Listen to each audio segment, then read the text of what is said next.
Boa noite, a paz do Senhor. Quem vos fala aqui é a missionária Nadir Albano.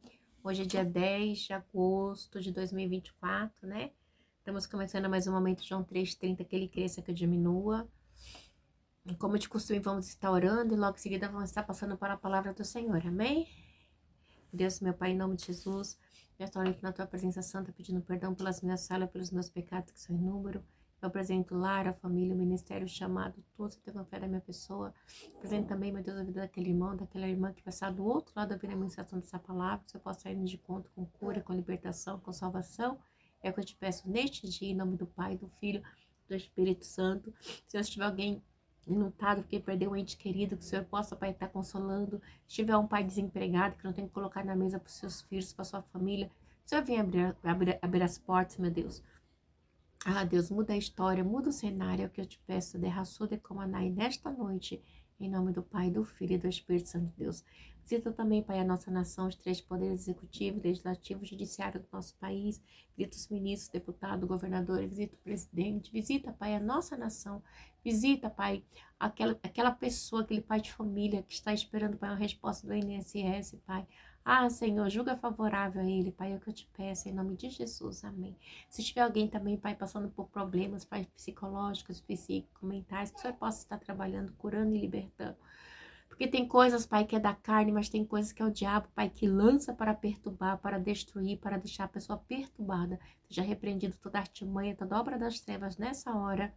Em nome do Pai, do Filho e do Espírito Santo de Deus. Amém. Amém? A palavra que a gente vai estar hoje, a gente está na maratona de Mateus, né?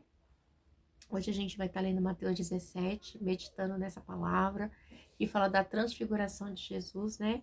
Que diz bem assim, a transfiguração, Mateus 17. 6 dias depois, Jesus tomou consigo Pedro, Tiago e João, irmão de Tiago, e os levou em particular a um alto monte. Ali ele foi transfigurado diante deles, sua face brilhou como o sol e as suas roupas se tornaram brancas como a luz. Naquele mesmo momento apareceu diante deles Moisés e Elias conversando com Jesus. Então Pedro disse a Jesus, Senhor, é bom estarmos aqui. Se quiseres, farei 3 tendas, uma para ti, uma para Moisés e outra para Elias. Enquanto ele ainda estava falando, uma nuvem resplandecente os envolveu e dela saiu uma voz que dizia, este é o meu filho amado em quem me agrado, ouça-no.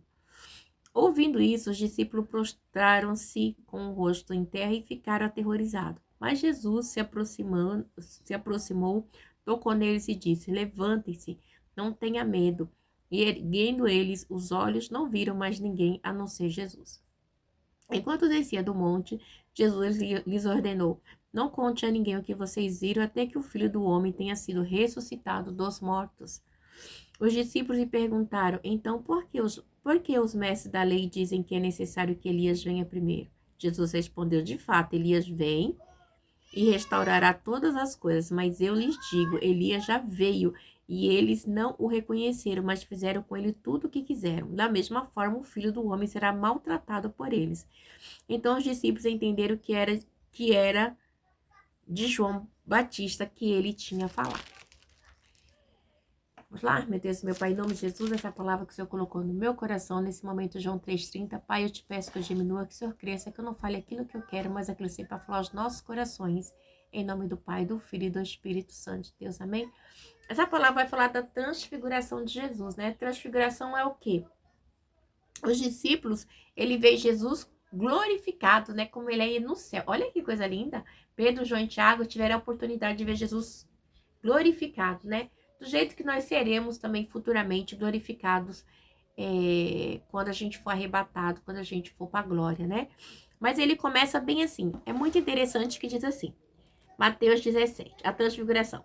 6 dias depois, tomou Jesus consigo Pedro, Tiago e João, irmão de Tiago, e os levou em particular a um alto monte. Então, a gente vê que Jesus, né? Ele tinha aqueles a quem ele tinha uma intimidade maior, que era Pedro, João e Tiago, né? Então, mostra também que comigo e com você não é diferente. A gente sempre tem aquele irmão que a gente é mais chegado, aquela irmã, Errado, igreja, porque tem pessoas que a gente se identifica mais do que outras. Nos 12, Jesus se identificava mais com João, Pedro e Tiago, sempre estavam junto de Jesus, né? E a gente vê também que aí diz assim, aí ele se foi, aí ali, nos dois, ali ele foi transfigurado diante deles. Sua face brilhou como o sol e suas roupas se tornaram branco como a luz, né? Olha só, aí diz não 3. Naquele mesmo momento, apareceu diante deles Moisés e Elias conversando com Jesus. Vamos prosseguir para vocês entenderem. Ele diz assim, no 4. Então Pedro disse, Senhor, é bom estarmos aqui. Se quiseres, faremos 3 tendas, uma para ti e uma para Moisés e outra para Elias. Enquanto, no 5, ele ainda estava falando, uma nuvem resplandecente os envolveu e dela saiu uma voz que dizia, este é o meu filho amado, em quem me agrado. Ouçam. Detalhe, Jesus ele é transfigurado na frente de Pedro, João e Tiago, como ele é na realidade, né? Só que me chama a atenção que aí aparece Elias e Moisés, né? Também falando com Jesus. Então, nesta hora, né, Jesus se revela plenamente a eles, né? Como que ele é, né? Então, os discípulos é algo bem difícil, porque eles nunca tinham visto algo parecido, né? Mas eles estavam presenciando. E quem estava? Pedro, João e Tiago. Que era aqueles a qual Jesus tinha mais intimidade, né? Foi uma experiência, assim, que ao mesmo tempo, eu não sei, posso dizer que deve ter ficado estático, que aí Pedro, ele abre a boca, né, e diz assim para Jesus. É muito interessante que diz assim a Jesus, Senhor, é bom estarmos aqui, se quiseres farei 3 tendas, uma para ti, uma para Moisés e outra para Elias. Então Pedro, ele estava tão impactado que ele falou assim, nossa, porque os judeus tinham uma ideia de que Elias, né, e Moisés voltaria, né? A gente vê, acho que Malaquias fala sobre isso, né? Sobre essa ideia. Só que, como é que eu posso dizer? Mas nesse alto monte, que provavelmente uns historiadores dizem que pode ser o Monte Hebron, né? Ele se mostra para eles e aí aparece quem falando com eles? Moisés e Elias. A gente sabe que Moisés representa a velha aliança. Sempre quando falar de Moisés, né, a gente entende que diz respeito à velha aliança, né? Porque Moisés, a lei foi dada a Moisés, né? A lei levítica, né? A lei mosaica, né? A qual os judeus seguiam. Então, toda vez que a gente vê, diz respeito à velha aliança. E Elias, provavelmente, tipologicamente, quando falei Elias veio, está falando de João Batista. João Batista, ele veio, né? Ele usava pele de animal, ele comia mel silvestre também e morava no deserto, né? Então, a gente vê também que aí diz assim, no 5, enquanto ele ainda estava falando, uma nuvem resplandecente os envolveu e dela saiu uma voz que dizia, este é o meu filho amado em quem eu me comprazo, né? Onde que a gente vê essa voz também, né? No batismo de Jesus. Você lembra? No batismo de Jesus, eu gosto de marcar para mim não esquecer. No batismo de Jesus, com João Batista, né? A gente vê lá Jesus sendo batizado, a pomba corpórea, né? Representando o Espírito Santo de Deus e a voz de Deus dizendo assim, esse é meu filho amado em quem eu tenho prazer, em quem eu me comprazo. Então a gente vê que quando eles ouvem essa voz, aí diz assim, olha que interessante, igreja. Vamos lá.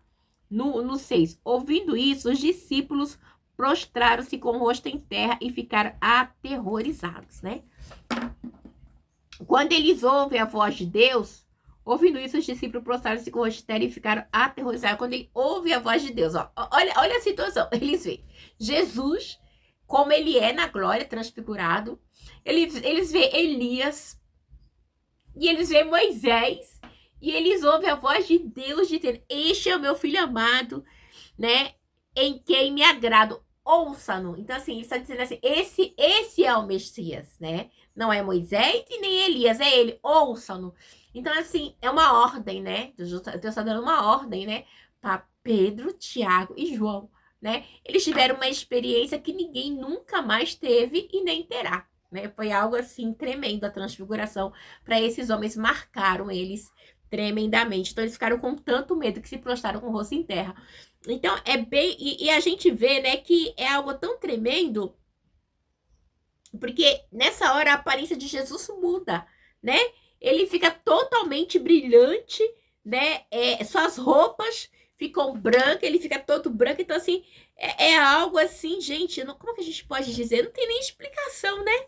Os discípulos devem ter ficado assim, aterrorizados com toda a razão.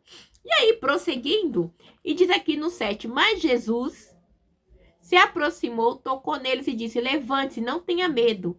Erguendo eles os olhos, não viram mais ninguém. Então, Jesus tocou nele, né? Após Jesus ser transfigurado, ele volta e toca assim, levanta os olhos, né? Acabou, não tenham medo, né? Mas aí eu fico pensando, né?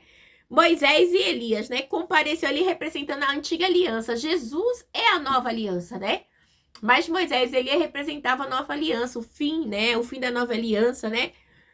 E a gente vê assim que também João Batista, ele veio endireitar o caminho no deserto, veio na frente de Jesus, né? Então ele fala assim, mas aí Jesus assim, mas e a gente vê mais pra frente. E outra coisa também, assim, eles falam assim, vamos fazer 3 tendas, né? Olha a inocência deles, né? Para fazer 3 tendas para espíritos, né?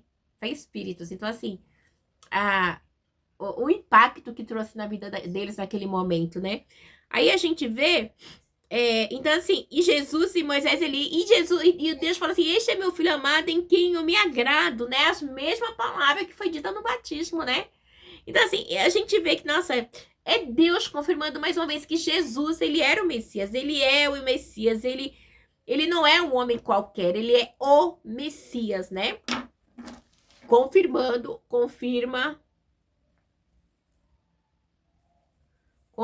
que Jesus é o Messias, né?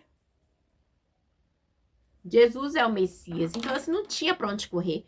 Aí a gente vê aqui no 9 que diz assim, vamos prosseguir aqui. No 9, cadê?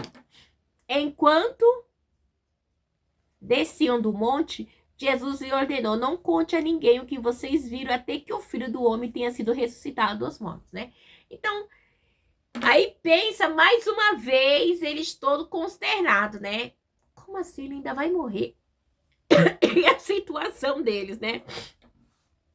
Eles estavam totalmente aterrorizados, né? Porque com medo, com temor, com muitos sentimentos, né? Ele teve a presença de Deus, né? A majestade de Deus. Majestade de Deus. Então, assim, é algo tremendo, né? Que eles vivenciaram. Então, assim, não foi só para Pedro, Tiago e João. Só para eles, né? Então, foi... Igreja, eu fico imaginando, assim, às vezes eu olhei assim, eu fico imaginando que situação, que coisa linda, né? Vamos lá pro 10, para a gente dar mais uma pincelada aqui. No 10. Os discípulos lhe perguntaram, então por que os mestres da lei dizem que é necessário que Elias venha primeiro? Elias veio, né? Tipologicamente representando quem? João Batista, né? Então, aí Jesus responde, né? É muito lindo que no 11 diz assim, e Jesus respondeu, de fato, Elias vem e restaurará todas as coisas. Mas, aí Jesus diz assim, no 12, mas eu lhe digo, Elias já veio e eles não o reconheceram, mas fizeram com ele o que quiseram. Da mesma forma, o Filho do Homem será maltratado por eles. E aí, diz assim, no 13, então os discípulos entenderam que era de João Batista que ele tinha falado. Então, assim, demorou para cair a ficha? Com certeza, né? Porque esses mestres da lei, eles sustentavam que Elias ia aparecer, né? Então, assim, mesmo antes da vinda do Messias, que Elias ia aparecer, que Moisés ia aparecer, blá, blá, blá, blá, blá. Então, eles tinham essa ideia realmente. Moisés, né? Então, assim, por isso eles não acreditavam que Jesus fosse o Messias. Porque eles tinham as maneiras deles, os métodos deles, vamos dizer assim, né? Que eles queriam que fosse comprovado pela vontade dele material, né? Os mestres da lei judeus, não pela vontade espiritual de Deus, né? Porque a vontade de Deus é totalmente diferente da do homem. Glória a Deus por isso. Mas a gente vê, né, que assim como João Batista não obteve reconhecimento, né? Mas foi morto, sua cabeça foi decapitada, a gente leu antes de ontem. Jesus também seria rejeitado e morto da mesma maneira. Então assim, Moisés veio, levou o povo no deserto. A gente pode, tipologicamente, Jesus representa, Moisés representando tipologicamente Jesus, porque nesse caso a gente vê ali que Jesus também ficou 40 dias, né? Ali no deserto, foi levado pelo Espírito, Moisés também ficou. Então, assim, é muita coisa. A gente vê que João Batista, ele andava com pele, com roupa de animal e comia animais, comia gafanhoto e mel silvestre, não tem parecido. Só que eles não estavam entendendo o mistério, né? Eles achavam que era da maneira que eles achavam que era, mas Deus, ele não trabalha na minha maneira, ele não trabalha na minha ótica, na sua, ele trabalha na dele, né? A ótica de Deus é uma ótica sobrenatural, não é dessa terra, porque o reino de Deus não é daqui, o reino de Deus é dos céus, né? A gente sempre tem que deixar claro isso, né? Então, por isso a gente tem que estar focado no reino dos céus, não da terra, né? Então, os discípulos entenderam que era João Batista que ele tinha falado. Então, eles entenderam que era João Batista, né? Demorou um pouco, né? Então, João Batista foi rejeitado e morto, e o Filho do Homem também teria que ser rejeitado e morto. Então, as pessoas, muitas vezes, eles querem agir da maneira deles, na aparência deles, né? Então, eu falei com meu esposo que antes eu fui no culto, né, na irmã, e aí tinha uma senhora pregando. Quando eu cheguei, as pessoas, geralmente, elas me olham assim, meia, né, tipo, quem é essa, né? A mulher profetizou pra todo mundo. Quando chegou pra mim, ela pulou, começou a aproveitar pro rapaz, pra todo mundo que tava no sofá, assim, todo mundo que tava lá, mas pra mim, não, né? Aí eu falei assim, gente, não tem jeito, né? Onde eu vou, tem as pessoas me olham assim, tipo, né? Aí depois, no finalzinho, a irmã falou, ai, irmã, quero que a irmã dê a bênção apostólica, né? E aí a pregadora ficou meio sem graça, assim, né? Tipo, acho que ela falou assim, essa mulher é mundana, né? Mas a gente não pode olhar a aparência das pessoas, né? Muitas pessoas nos julgam pela aparência, né? Mas Deus é aquele que conhece o nosso coração, ele conhece a intenção, né? Ele sabe quem sou eu, ele sabe quem é você. O importante é isso, né? Os céus nos reconhecem, o inferno nos reconhece e a terra também nos reconhece aqui na terra, né? Vamos lá, a cura de um menino endemoniado. Essa passagem, ela é muito forte, porque ela vai falar de um menino. Diz bem assim, vamos lá? Vamos ler esse aqui? Não, vamos no laranja mesmo. Diz assim no 14, a cura de um menino endemoniado. Quando chegaram onde estava a multidão, um homem aproximou-se de Jesus, ajoelhou-se diante dele e disse, Senhor, tem misericórdia do meu filho, ele tem ataque, está sofrendo muito, muitas vezes cai no fogo ou na água. Eu trouxe os teus discípulos, mas eles não puderam curá-lo. Olha só. E respondeu Jesus, ó geração incrédula e perversa, até quando estarei com vocês? Até quando terei que suportá-la? Traga-me o menino. Aí Jesus repreendeu o demônio e saiu do menino, que daquele momento em diante ficou curado.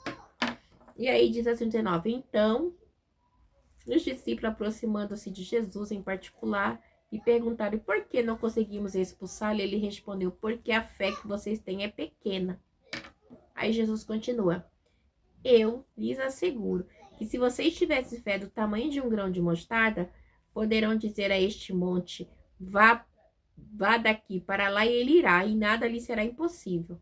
Mas essa espécie só sai pela oração e pelo jejum, né? É uma castra de demônio, né? Então, assim, olha que interessante.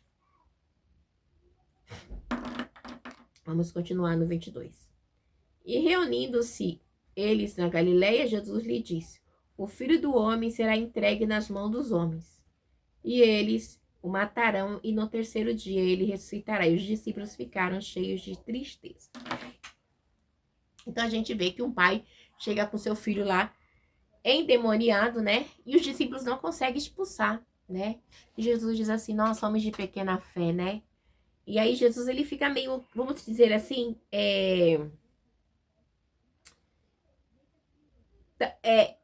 vamos dizer assim, meio que naquele momento ele teve uma revolta, né? Aí Jesus respondeu assim, trouxe os seus discípulos, mas eles não puderam curá-lo. Tipo assim, como assim? Eles estão comigo e vê o que eu faço, não tá entendendo, não tá sendo meus imitadores, né? Como eu sou do Pai, diz assim, respondeu Jesus, ó geração incrédula e perversa, até quando estarei com você? Até quando terei que suportá-lo? Traga-me o menino, né? E aí Jesus expulsa, né? E diz assim, 18. Jesus repreendeu o demônio e este saiu do menino, e daquele momento em diante foi curado. Então o discípulo aproximou de Jesus, em particular, perguntou-lhe: por que não conseguimos expulsá-lo? E ele respondeu: porque a fé que vocês têm é pequena. Então, naquele momento, eles não estavam tendo tanta fé, né? Como deveria ter. E eu lhes asseguro que se vocês tiverem fé do tamanho de um grão de mostarda, poderão dizer a este monte: vá daqui para lá, e ele irá para lá, e nada lhe será impossível. Mas essa espécie só sai pela oração e pelo jejum. Ou seja, tem demônios, casos de demônios que só saem com oração e jejum. Tem que estar preparado, né?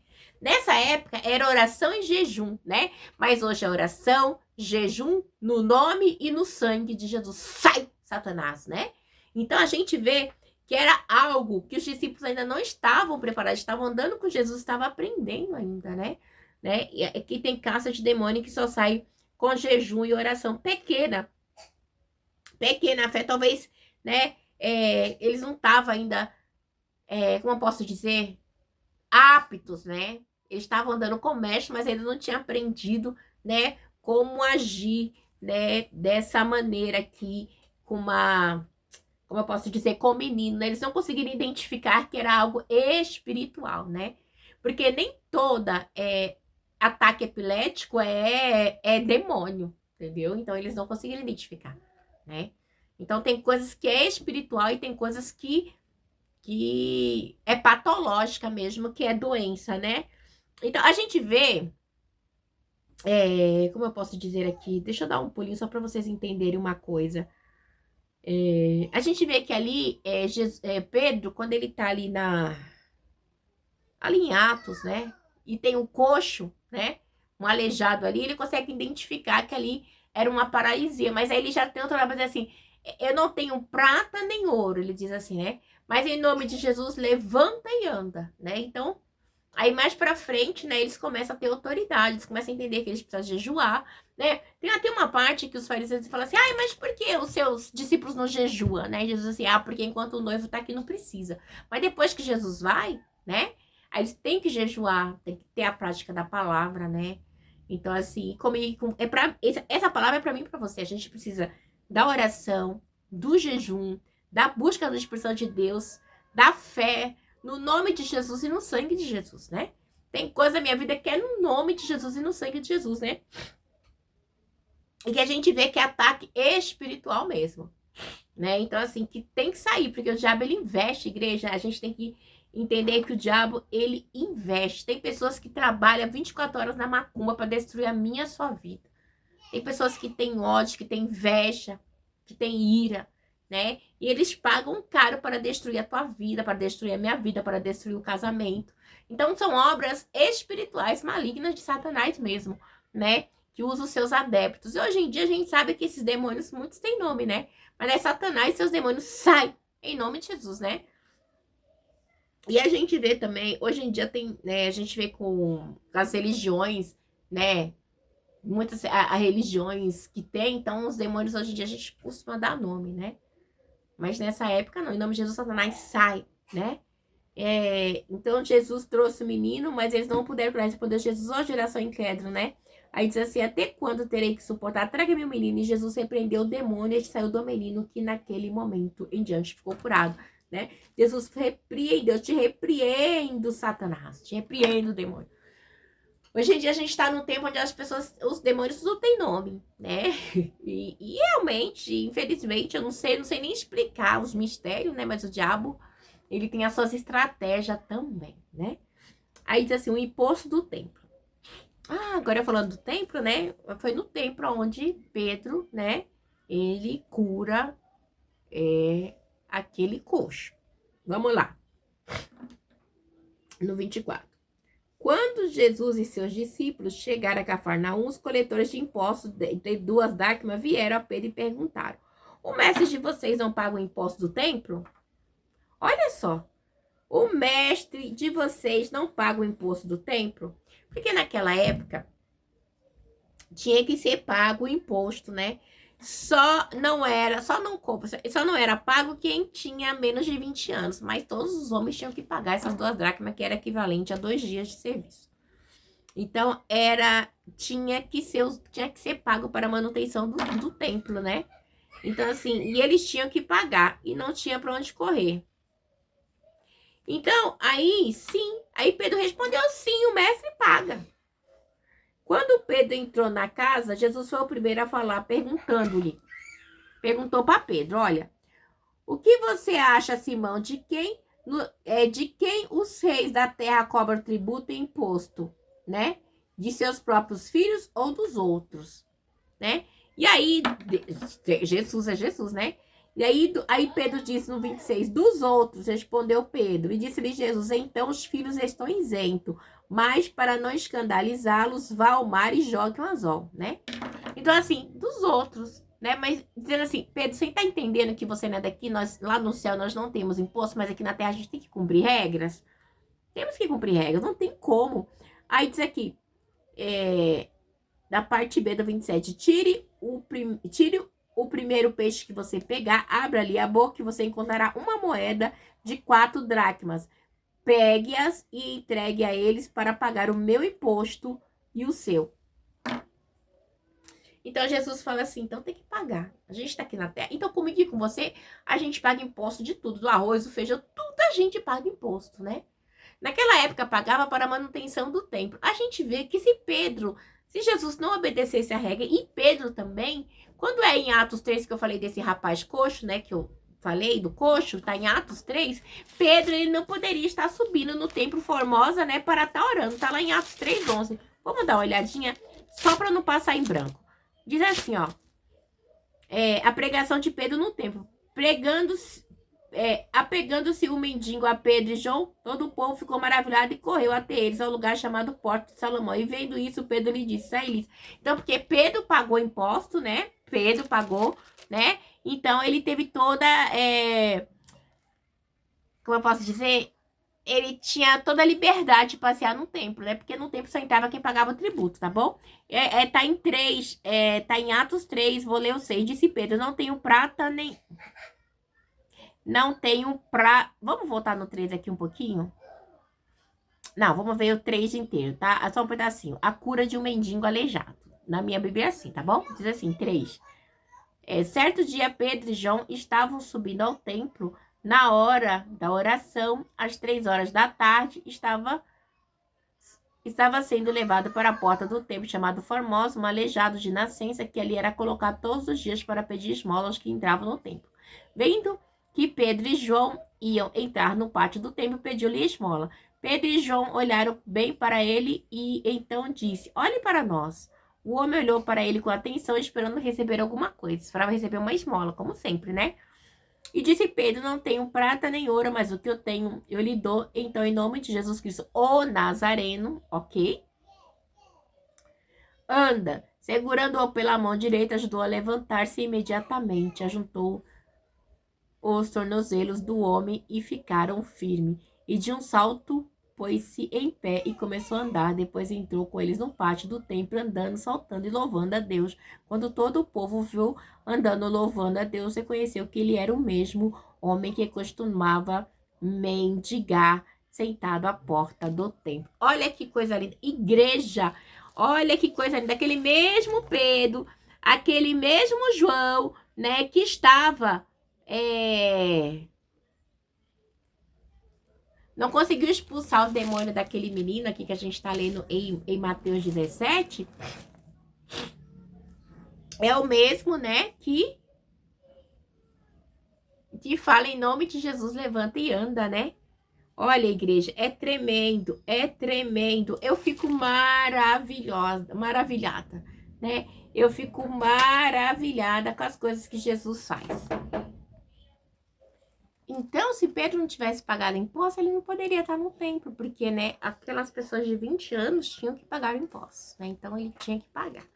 Então, você vê que tremendo. Mais pra frente, ele entende que no nome de Jesus, levanta e anda. Então, você vê, né, a experiência, né, o conselho, andar com Jesus. Ele aprendeu com Jesus que ele tinha que pagar o imposto, tinha que pagar os tributos, né, para ele ter acesso ao templo, para ele poder estar indo. E ali, naquele momento, ele faz um milagre. E ali, muitas pessoas depois são ganhas por Jesus, né? Porque a autoridade, ele falou assim, em nome de Jesus, levanta e anda, Não tenho ouro nem prata, mas o que eu tenho, eu digo, levanta em nome de Jesus e anda, amém? Deus abençoe, que essa palavra possa falar melhor aos vossos corações. Nós temos que pagar, sim, o tributo da terra. Eu até falei, a gente paga imposto em tudo. Você compra eu tô com sobretudo aqui, fofinho, eu paguei um imposto. É tudo você paga tributo, né? Não tem como burlar a lei. A gente vê, eu fico toda feliz, né? Quando meu esposo faz da restituição do imposto de renda, que ele recebe a restituição, né? Então, volta a 1.700, R$ 1.000. Gente, de história de restituição, né? Então, assim, tem que ter, né? Então, assim, é comprovando que a gente tem que pagar. Mas lá no céu, a gente, na Nova Jerusalém, não tem tributo, não, tá bom? Deus abençoe, nem imposto. Fica na paz.